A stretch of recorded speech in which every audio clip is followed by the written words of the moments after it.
Comment choisir son partenaire selon le cœur de Dieu?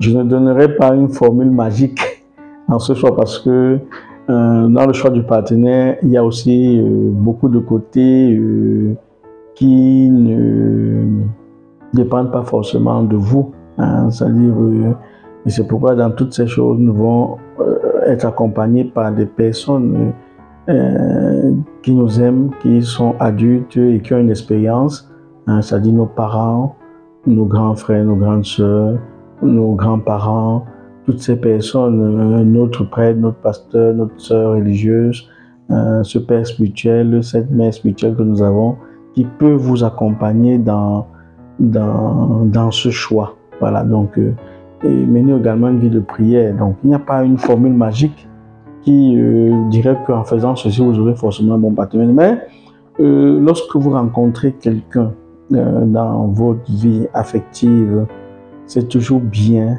de partager cela avec une personne respectable, une personne à qui vous faites confiance. Pas une personne de votre génération, c'est une personne plus adulte que vous, notamment vos parents, vos amis, un oncle, une tante qui a beaucoup d'affection pour vous. Elle vous permettra de pouvoir, il vous permettra de pouvoir voir clairement. Vous savez, c'est le miroir qui nous permet de nous voir. Donc, ils sont pour vous comme des miroirs. Et si nous les mettons de côté pour faire des choix seuls, de façon solitaire, certainement nous ferons de très mauvais choix. Donc, avoir des personnes dignes de confiance à qui vous partagez vos expériences amoureuses, ça c'est la première chose. Il y a aussi la prière, ça va de soi, ça va de soi. Il y a aussi, regardez cette personne qui est en face, est-ce que cette personne a des dispositions qui cadrent avec votre morale chrétienne? Est-ce que c'est quelqu'un qui peut également, qui croit en Dieu? Est-ce que c'est quelqu'un qui vous respecte? Est-ce que c'est quelqu'un qui vous respecte? Ou alors c'est celui qui s'en fout de vous? Il faudrait savoir. Il y a tous ces éléments-là qu'il faut mettre en jeu. Parce que si maintenant elle ne vous respecte pas, si elle ne vous respecte pas, ce n'est pas plus tard qu'elle vous respectera, là, c'est clair. Donc, il faut également voir tous ces aspects. Vous êtes profondément croyant, vous avez en face de vous quelqu'un qui ne croit absolument pas. Comment faire sa vie avec quelqu'un qui, vous priez Dieu, vous croyez en Dieu, vous mettez tout, et quelqu'un qui tous les jours vous dit votre Dieu, fichez le camp avec cela, ça devient compliqué. Vous savez que la cohabitation sera compliquée.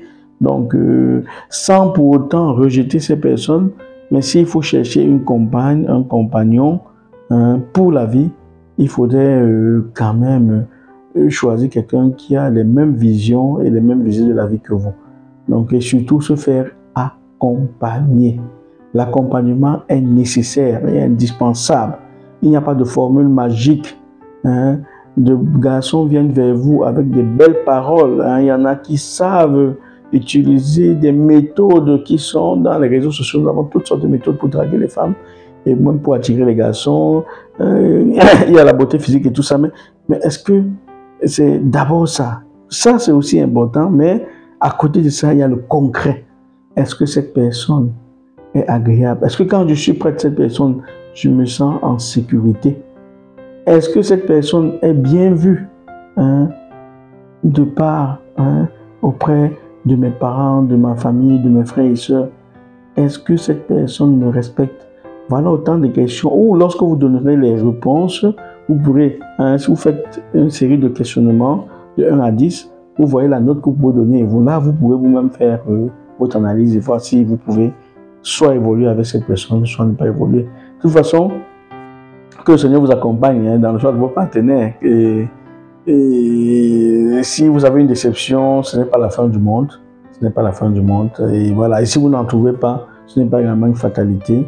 Laissez que votre vie soit dirigée par le Christ. Voilà. Que le Seigneur vous bénisse au nom du Père, du Fils et du Saint-Esprit.